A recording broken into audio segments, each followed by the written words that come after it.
영적 싸움과 승리라는 제목으로 하나님의 말씀을 증거하겠습니다. 그 싸움의 결과가 무엇인지를 아는 사람은 전심에서 승리를 추구하겠지만, 이게 왜 싸우는지, 이 싸움의 결과가 무엇일지 이걸 알지 못하는 사람은 힘들면 도중에 포기해버릴 수도 있습니다.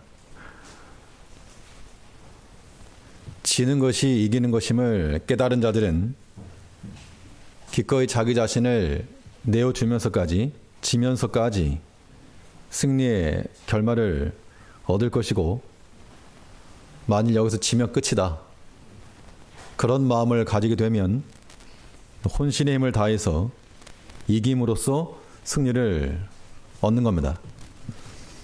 영적 싸움, 그러니까 무슨 뜬구름 잡는 것처럼 생각이 들지 모르지만, 사람은 영과 육의 합일이죠. 그래서 우리에게는 육체만 있지 않고 영이 함께 있는 겁니다. 영혼이 있습니다. 우리 영혼의 문제가 바로 서지 않으면 육체적인 문제까지라도 피곤해질 수가 있습니다. 물론 육체가 약해져도 영적인 면으로 힘쓰기가 어려운데, 이 두 가지는 서로 연결되어 있기 때문에 우리는 이 영적 싸움에 대해서 이겨야 된다. 지면 우리 신앙적 유익이 없다, 그런 생각을 가지고 싸워서 이겨내야 됩니다. 그러면 이 영적 싸움의 결과는 무엇이고, 또 어떻게 싸워야 이길 것인가? 이 이제 방법적인 측면입니다. 어떻게 싸워서 이길 것인가? 본 말씀을 통해 살펴보면, 먼저는 이 생명을 위한 해산의 수고를 나타낼 때 이길 수가 있는 겁니다. 영적 싸움이라고 하는 것을 어떻게 하는 것인가?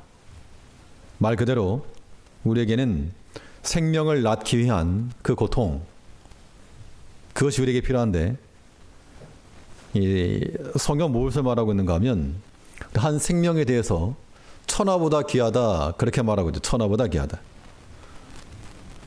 천하보다 귀하다는 말은 그만큼의 가치가 있으므로 그것을 얻기 위해서는 그만큼의 수고가 들어가야 됩니다. 길거리에 떨어져 있는 돌멩이들을 가볍게 여기는 사람이 없습니다. 큰 가치가 있는 것만큼 그만큼의 수고가 들어가야 됩니다. 우리가 생명의 역사를 나타내기 위해서도 그 생명을 낳기까지 바울 사도가 말하기를 해산의 수고를 하는 그 수고가 이 영적 싸움에서의 승리를 보장해 줄 수가 있습니다. 사실 해산의 수고라 그래도 애를 낳아보지 않아가지고 그 고통이 뭔지 모르겠는데, 저는 어떤 분이 말하기를 애 낳으려면 배 위로 트럭이 한번 지나가야 된다. 그래서 트럭이 한번 배 위로 지나가는 게 해산의 고통이다 그러는데, 그렇게 말해도 무슨 말인지 모르겠습니다. 아무튼 그 한 생명을 낳기까지 그만큼의 수고와 인내와 헌신과 희생이 필요하다는 것은 분명해 보입니다. 오늘 12장에서는 총 3가지의 그런 대상이 나오는데, 첫 번째는 한 여자가 나오고 있고, 아이를 낳은 한 여자가 나오고 있고, 두 번째는 붉은 용, 셋째는 남자 아이, 철장으로 다스리는 아이, 이 3가지 측면인데, 이 3가지 측면을 통해서 각각의 우리가 싸움에서 이기려면, 왜 이겨야 되는가 하면, 읽지 않았지만 우리 본문 12장 17절을 보시면, 요한계시록 12장 17절에서 용이 여자에게 분노하여 돌아가서 그 여자의 남은 자손 곧 하나님의 계명을 지키며 예수의 증거를 가진 자들로 더불어 싸우려고 바다 모래 위에 섰더라. 용이, 붉은 용이, 여기서 말하는 용은 사탄이라고 하는 것을 우리가 쉽게 이해할 수가 있고, 이 여자의 남은 자손, 더불어 싸우려고 바다 위에 모래에 섰다는 겁니다. 그러니까 지금 이게 현실적으로 지금도 악한 사탄이 하나님의 계명을 가지고 하나님의 계명을 지키며 예수의 증거를 가진 자들과 싸우려고 모래에 서 있다는 겁니다. 저 짝은 우리랑 싸우려고 서 있는데 이 짝에서 그걸 알지 못하면 속임 당하는 겁니다. 모든 외교도 마찬가지로 저쪽은 우리를 속이려고 하는데 우리가 그걸 간파하고 있지 못하면 나중에 뭐 당하고 말겠죠. 영적 싸움이라고 하는 것도 사탄은 우리를 삼킬 자와 같이 노리고 있는데 우리가 그걸 알지 못하고 그냥 좋다고만 돌아다니다 보면 거기에 걸려들 수 있다는 겁니다. 이 영적 싸움이 현장 가운데서 우리가 이겨낼 수 있는 방법은 말 그대로 아들 낳기까지 생명 역사가 있기까지 해산의 수고를 통하여 생명을 낳는 겁니다. 1절을 보시면 하늘에 큰 이적이 보이니 해를 입은 한 여자가 있는데 그 발 아래는 달이 있고 그 머리에는 12별의 면류관을 썼더라. 자, 이렇게 말하면 이게 무슨 말인고 하시길 텐데 일단 하늘에 큰 이적이 보였다 그랬습니다. 여기서 말하는 이적이라고 하는 것이 어떤 무슨 놀라운 기적 그런 의미가 아니고 하나의 큰 사인, 표시가 나타났다 그 얘기입니다. 큰 표시가 나타났는데 해를 입은 한 여자가 있는데 여기서 해를 입었다라고 하는 것이 상함을 입었다 그런 의미가 아니고 여기서 해는 태양입니다. 태양. 그러니까 이 한 여자가 해를 옷으로 입었다. 그러면 이제 이 한 여자는 그냥 보통 어떤 사람, 남자, 여자 그런 측면이 아니다라고 하는 것이 감이 잡히실 겁니다. 어떤 한 여자가 있는데 해를 그 옷으로 입었고 그 발에는 달이 있고 머리에는 12별의 면류관을 썼다. 해와 달과 별이라고 하는 것이 이 여자에게 있는데 이 구약에서 해와 달과 별이라고 하는 것을 다 하나님의 통치권 아래에 있는 또 하나님의 다스림 가운데 있는 이 모든 것을 의미합니다. 이건 또 이 요셉의 꿈 가운데서 해와 달과 별이 엎드려 절하는 것과 연관이 있고 그래서 이 하늘에 이 권세와 능력과 이 모든 것을 입은 자가 누구인가? 그 이 한 여자를 가리켜서 뭐 천주교에서는 가톨릭에서는 이건 마리아다. 예수님을 낳은 마리아다 라고 말하지만 마리아 그 이상의 의미를 가지고 있는 겁니다.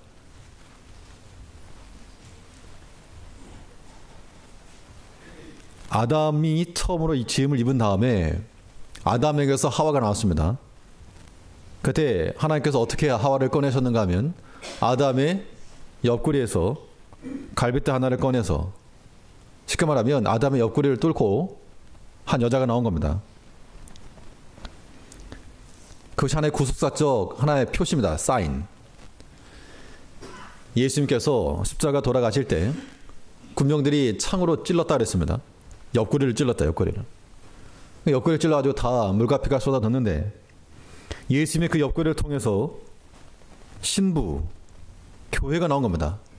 이 교회를 가리켜서 신부라라고 말하고 있는데 물론 신랑 되신 예수님과 신부 되는 성도를 가리키기도 하고 그래서 여기서 말하는 신부라고 하는 것은 교회와 성도를 의미하고 이 한 여자가 아이를 낳았습니다. 다 예수를 낳은 건데 그럼 어떻게 이 낳은 자가 더 먼저고 큰 거 아니냐? 하지만 예수님께서 오셨을 때 그 육신의 몸을 가지고 오셨을 때 마리아를 통해서 낳았다 하더라도 그 마리아가 예수님을 먹여 살린 게 아니고 도리어 예수님께서 그 마리아를 살리신 겁니다. 이런 관점에서 우리가 이 본문을 이해하셔야 되는데 비록 이 한 여자가 자기가 아이를 낳았으나 그 아이로 말미암아 이 여자가 산 겁니다. 이런 관점을 가지고 우리가 이해하게 되면 이 여자라고 하는 것이 어떤 예수님을 낳은 마리아라고 볼 수 있는 것이 아니고 예수님을 통하여서 예수님의 옆구리에서 나온 하나님의 성도들이요 또한 그의 교회라고 우리가 이해할 수가 있는 겁니다. 그래서 어떤 분이 해석하기를 마리아라고 하는 이름 뜻이 그 성경에 보면 예수님께서 십자가에 달려 돌아가실 때 많은 여러 여인들이 있었는데 그 이름이 대부분 마리아라는 겁니다. 마리아. 마리아가 왜 이렇게 많냐? 다들 마리아. 그러니까 다른 사람 이름은 기록 안 했는데 굳이 마리아라고 하는 사람만 기록해놨다.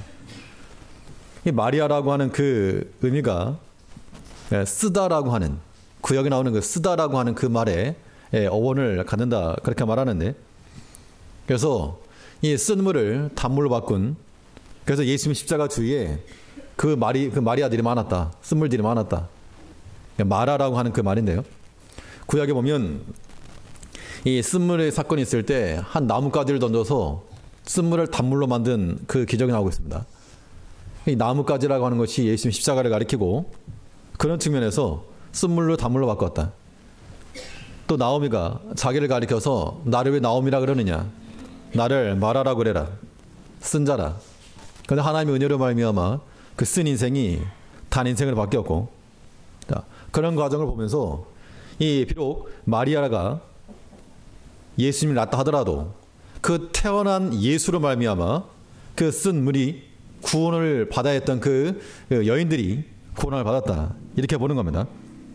그렇기 때문에 오늘 이 계시록 12장에 나오는 한 여인, 한 여자라고 하는 것도 우리는 예수로 말미암아서 예수 옆구리를 뚫고 나온 그리스도의 교회요, 또한 그의 성도들이라고 우리가 해석을 하는 겁니다. 2절을 보게 되면 이 여자가 아이를 베어 해산하게 되매 아파서 애써 부르짖더라. 그러니까 예수의 형상을 낳기 위해서 해산에 수고를 하게 되었다.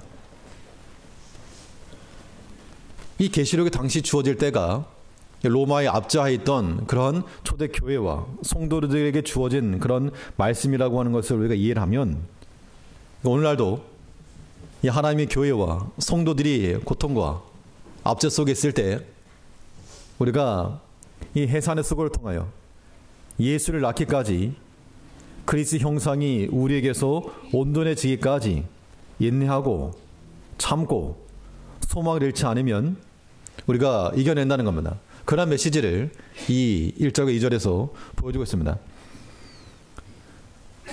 바울 사도가 갈라디아서에 보면 나의 자녀들아, 너희 속에 그리스도의 형상이 이르기까지 다시 너희를 위하여 해산하는 수고를 하노니, 그리스도의 형상이 이루어지기까지 해산의 수고를 한다라고 말하고 있습니다. 즉 우리가 더 이상 무슨 아이를 낳거나 예수를 낳을 수 있는 그런 마리아와 같은 여자가 아니지만, 우리 안에서 그리스도의 형상이 온전해지기까지 수고하고 믿음을 쓰고 또 그렇게 살아가는 것 자체가 해산의 수고라고 하는 겁니다. 이것이 우리에게 생명을 주는 것이요, 이것이 영적 싸움에서 이기는 길이 된다는 겁니다. 뒤에 보면 나오는데, 이 용이 해산하는 여자 앞에서 아이를 삼키려고 했다 했습니다. 4절에 보니까 그 꼬리가 하늘 별 3분의 1을 끌어다가 땅에 던지더라. 용이 해산하려는 여자 앞에서 그가 해산하면 그 아이를 삼키고자 하더니, 여자를 삼키려고 한 게 아니고 그 아이를 삼키려고 했다는 겁니다. 이것은 곧 물론 신구약상에 보면 믿는 자를 해하려고 했지만 그 해하지 못하고 하나님께서 구원하신 예가 나오고 있고, 또 우리가 예수를 낳기까지 해산의 수고를 하면 이것이 곧 이 붉은 영과 싸워 이기는 승리의 사건이 된다는 겁니다. 결국 우리의 믿음이라고 하는 것은 언제까지 지속돼야 되겠는가? 아이를 낳기까지입니다. 아이를 낳기까지. 이 아이를 낳는다는 것은 그리스도의 형상이 우리에게 임하기까지, 예수님의 인격과 예수님의 그 행실이 우리에게서 동일하게 나타나기까지,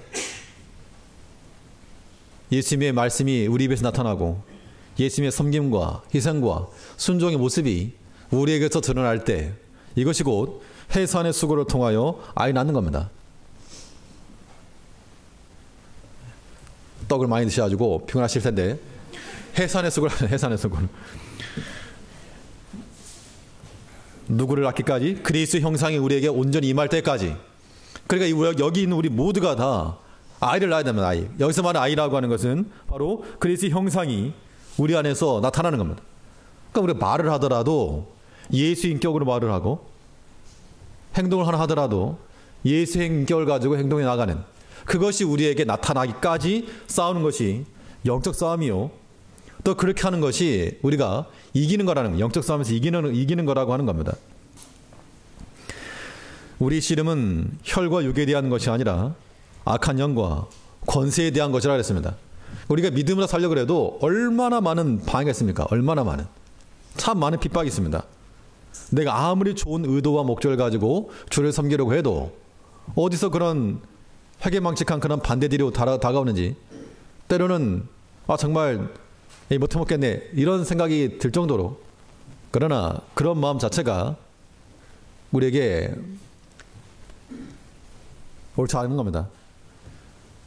우리 오직 믿음 안에서 생각을 하고 우리 안에 생명이 나오기까지 예수님께서 우리를 구원하시기 위해서 그 많은 숱한 모욕과 수욕과 오해와 핍박을 다 받으셨는데 우리가 그거 도움 조금 받는다, 동참한다 그 생각을 하시고 그리스도의 마음이 이룰 때까지 믿음으로 인내하여서 승리할 줄 아는 영적 싸움에서 이겨낼 줄 아는 아이를 낳기까지 이겨낼 줄 아는 우리 모든 성도님들 되셔야 되겠습니다.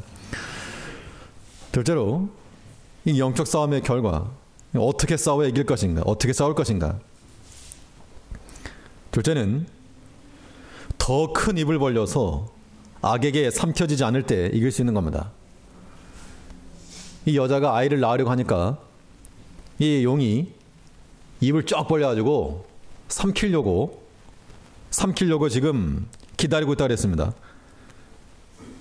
16절을 보니까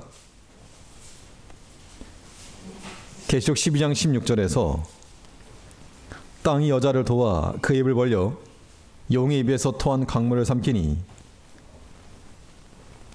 이 말은 입을 벌려서 그래서 삼키려고 그러고 있었는데 이 땅이 입을 열어서 이거 삼켜지는 것을 막아줬다는 겁니다. 또 보면 4절에도 보면 그 꼬리가 하늘별 3분의 1을 끌어다가 땅에 던지더라. 용이 해산하려는 여자 앞에서 그 해산하면 그 아이를 삼키고자 하더니 입을 쩍 벌리고 있는 그런 이미지 연상되시죠? 왜 커다란 뱀 한 마리가 입을 쫙 벌리고 있으면 좀 생각만 해도 좀 몸서리가 쳐집니다. 어떤 분들은 뱀 무서워하지 않는 분도 있고 보는 즉시 잡아먹기도 하고 그러신 분도 계시겠지만 보통 생각하면 그거 싫은 거예요. 그냥 뱀 쉽죠. 근데 그거 이기려면 그거보다 더 큰 입 벌리면 되는 겁니다. 그 입 속으로 빠져 들어가는 거 그렇지. 우리가 더 큰 입 벌리고 있으면 생명의 입을 벌려주고 악을 다 삼켜버려서 그 악이 우리 가운데 다 소화되어 버리기까지 그 입을 여는 것이 우리가 이기는 길이 된다는 겁니다. 그러니까 우리를 대적하는 자가 입을 벌리고 쫙 벌리고 삼켜버리려고 하면 어떻게 하면 이긴다고요? 더 큰 입 벌려가지고 그 바다표범인가? 아무튼 그 걔네들은 입을 벌려가지고 큰 놈이 이기는 거랍니다. 무조건 입만 크게 벌리면 서열 정리가 끝난다고 하는데 작은 것은 큰 것으로 빠져가도 큰 것은 작은 것에 안 빠집니다. 그러니까 우리가 이 영적 싸움을 싸운다라고 하는 것, 죄보다 더 큰 거룩과 진실함, 악보다 더 큰 선, 이런 것이 우리에게 있을 때 우리가 이겨내는 겁니다. 채를 쳐서 고운 가루를 받아낼 때 그 위에 굵은 돌멩이 같은 것들은 다 남습니다. 크니까 안 빠지는 거예요. 이 영적 싸움이라고 하는 것은 우리가 이제 약간 그 생각 자체를 바꾸는 겁니다. 우리가 항상 방어하고 수동적인 이거 말고 아예 그냥 갖다 삼켜버리는 거. 말 그대로 뱀 무섭네가 아니고 그냥 보는 즉시 갖다 잡아 먹겠다는 심정을 가지고 악보다 더 큰 거룩과 진실과 선함을 가지고 나아갈 때 도리어 이 악한 자와 그 뱀이 우리를 피해 도망갈 수 있을 만큼 우리가 하나님을 향해서 더 큰 입을 벌리자는 겁니다. 우리가 근데 하나 앞에서 꿀먹은 벙어리같이 입이 딱 다물어져 가지고 입이 열리지 않아요. 입이 열리려면 어떻게 하는가? 그 꼬막 같은 거 그 먹을 때 그 예전에 그 벌교 그쪽에서 뭐 고향이 그쪽 근처였기 때문에 가끔 이제 지금 생각해 보면 뭐 피꼬막 이런 거 이제 어르신이 사오시면 그거 막 먹었던 기억이 납니다. 근데 그 껍질을 깔 때 잘 안 열리거든요. 안 열릴 때는 어떻게 하는가 하면 숟가락 가지고 뒤 궁뎅이를 툭 깝니다. 그래가지고 억지로 벌려서 먹기도 하고. 근데 이게 온도가 올라가게 되면 그 안에서 열이 발생해서 스스로 벌어지는 겁니다. 우리가 하나님을 향해서 입을 벌리려면 우리 속마음이 하나님을 인한 뜨거움이 좀 있어야 되겠습니다. 하나님을 향해서 신앙생활 좀 해야 되겠는데 입을 열어서 기도도 안 해. 찬송도 안 해. 말씀도 묵상도 안 해. 이래 가지고 어떻게 이기냐는 겁니다. 못 이깁니다. 하나님께서 우리에게 좀 말 좀 해라. 말 좀 해라. 좀 기도 좀 해라. 좀 찬송 좀 해라. 아, 네 목소리 한번 들어보자. 아무리 그렇게 하나님께서 권면해도 입 꼭 다물고 있는 겁니다. 그러니까 참 마음이 답답한 거죠. 부모 입장에서도 아이들이 좀 어디 나가서 말도 좀 잘하고 인사도 좀 하고 아, 그럼 좋은데 입 꼭 다물고 있으면 뭐 복장이 터지는데 하나님께서 우리를 보면서도 너 이렇게 입 꼭 다물고 있느냐? 왜 입을 안 여느냐?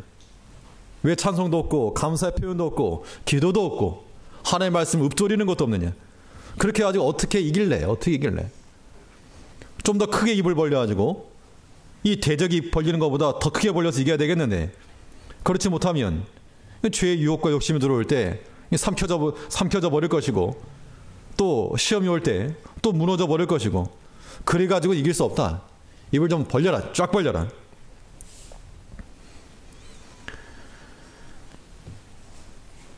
죄보다 약한 것으로는 이길 수가 없습니다. 우리가 죄를 이기려면 죄보다 더 강한 믿음과 경건과 진실의 힘을 빌려서 악을 삼켜버릴 만한 그런 생명의 입을 우리가 벌려야 됩니다. 바다에는 자정 능력이 있어서 이 강으로부터 오수가 흘러 들어와도 불순물을 깨끗하게 할 수 있는 그런 능력이죠. 한두 방 물 가지고 안 되면 한두 방. 시꺼먼 잉크방울 물이 있는데 어디 가서 물 한두 방울 떨어뜨린다고 해가지고 내가 깨끗한 물 부었다. 그럼 그 한두 방울 물이 도리어 더러워지는 겁니다. 근데 거기에다가 폭포수 같은 물을 쏟아 부으면 정결함을 얻을 수 있는 겁니다. 우리 마음이 만일 세상에 의해서 더러워졌다. 얼룩이졌다. 세상의 것이 우리 마음에 들어왔다. 그럼 어떻게 하시랍니까? 이거 한두 방울 물 찌끔찌끔 그래가지고 안 됩니다. 아예 폭포수 같은 주의 말씀의 물을 부어가지고 다 씻겨 내려갈 수 있도록 묵은때 같은 건 다 사라지도록 우리는 우리 입을 하나님을 향해서 크게 넓게 열려야 되겠습니다. 이 영적 싸움이라고 하는 것은 아무튼 입 벌리는 싸움인 줄 알고 사탄이 벌리는 입 속에 뭐 삼켜진 바 되지 말고 도리어 사망을 삼켜서 소화시켜버리는 생명으로 만들어버리는 그런 생명의 입을 벌려서 하나님을 향해서 더 큰 입을 벌려 우리 안에 생명 역사가 일어날 수 있는 우리가 되어야 됩니다. 대체로 이 영적 싸움의 결과가 무엇인가? 어떻게 싸워 이길 것인가? 이번에는 한 아들의 모습을 통해서 우리가 이해할 수 있겠는데 다스리는 권세를 사용할 때 이길 수 있다는 겁니다. 하나님께서 우리에게 믿음을 주시고 그 믿음으로써 우리를 하여금 다스리며 살게 하죠. 다스리면서. 근데 우리가 다스리지 못하고 어벙벙하니까 다스림 받는 겁니다. 이 여자가 낳은 이 아들이 어떤 아들인가? 5절을 보시면 여자가 아들을 낳으니 이는 장차 철장으로 만국을 다스릴 남자라. 그 아이를 하나님 앞과 그 보좌 앞으로 올려가더라. 시편 2편에 나오는 철장으로 만국을 다스릴 아들, 이 그리스도를 예표하고 있는 것이 분명합니다. 근데 그 아들이 철장으로서 만국을 다스리는 자라. 자, 우리에게 주어진 그리스도의 형상이라고 하는 것이 예수의 권세를 가지고 세상을 다스리는 겁니다. 우리에게 힘이 있는 거 아니지만 그 아들의 힘을 의지하여서 우리가 동일하게 이길 수 있다고 그랬습니다. 예수님께서 내가 세상을 이겼다 라고 말씀하시는데 세상을 이기신 그 예수의 힘을 빌려서 그 예수의 형상을 가지고 우리가 세상을 도리어 지휘해야 한다는 겁니다. 그런데 우리가 다스려야 될 사람이 알지 못하니까 그냥 다스림 받는 겁니다. 세상의 다스림을 받고 시간의 다스림을 받고 물질의 종로도 하게 되고 그 주권을 사용해서 좀 다스려야 되겠는데 다 그냥 종노릇 하는 종노릇. 이런 상태를 이길 수 없다는 겁니다. 하나님께서 우리에게 주신 모든 구원의 재료가 하나님의 구원의 일을 하는 데 사용돼야지 이거 엄한데 낭비하는 데 다 사용돼서는 결코 안 되겠습니다. 하나님께서 우리에게 건강 주실 때 또 우리에게 물질을 허락하셨을 때 그 환경을 우리가 다스려야지 끌려다니는 거 아니라는 겁니다. 우리는 언제나 낮고 또 겸손한 마음을 가져야 되겠으나 이 세상에 대해서는 하나님 나라의 주권을 가지고 그것을 다스려가야 됩니다. 우리가 어떻게 다스릴 것인가? 예수님은 능력이 있으니까 철장으로 만국을 다스린다 하지만 우리를 어떻게 다스릴 것인가? 6절을 보시면 그 여자가 광야로 도망하며 거기서 1260일 동안 저를 양육하기 위하여 하나님이 예비하신 것이 있더라. 1260일 또 나왔습니다. 자, 1260일 하면 뭐가 떠오르십니까? 예, 모른다 그러시면 곤란하고 앞에 나왔던 1260일 동안 1260일이면 몇 달? 42달. 42달 3년 반. 한때 두때 반때 같은 의미가 되죠. 앞에 11장에서 하나님의 성전 마당을 밟고 있던 이방인들이 42달 동안 밟았다 그랬습니다. 그때 밟히는 그때에 두 증인이 나타나서 예언하였는데 얼마 동안 예언했습니까? 1260일 동안 예언한 겁니다. 그러니까 세상에 의해서 고난받고 압제받고 고통받는 그 기간 동안 하나님의 예언의 말씀을 가지고 대응할 것을 말씀하고 있습니다.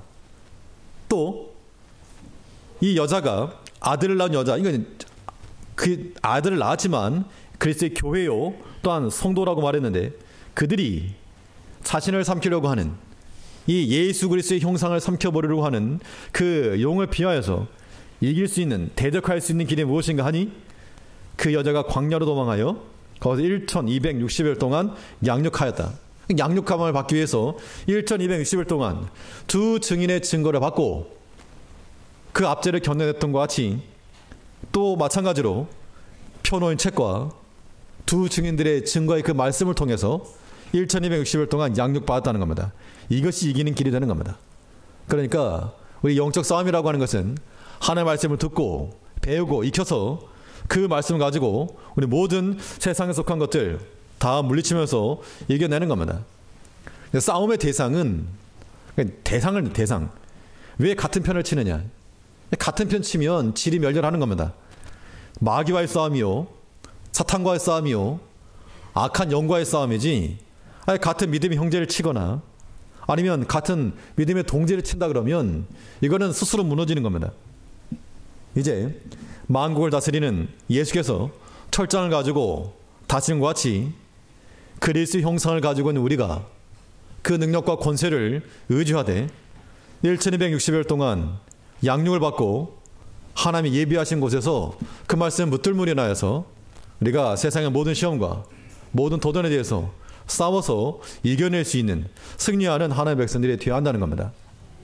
그러므로 우리는 이 모든 영과의 싸움, 영적 싸움에서 지지 않고 하나님을 향한 더 큰 힘을 벌려서 생명 역사가 국간 일어나며 모든 살리는 권세, 능력의 권세 다 사용해서 하나님 앞에서 언제나 이기는 하나님을 인하여서 이기며 기뻐하며 즐거워할 수 있는 성도님들 되시길 바라겠습니다. 기도하겠습니다. 우리 사랑하신 아버지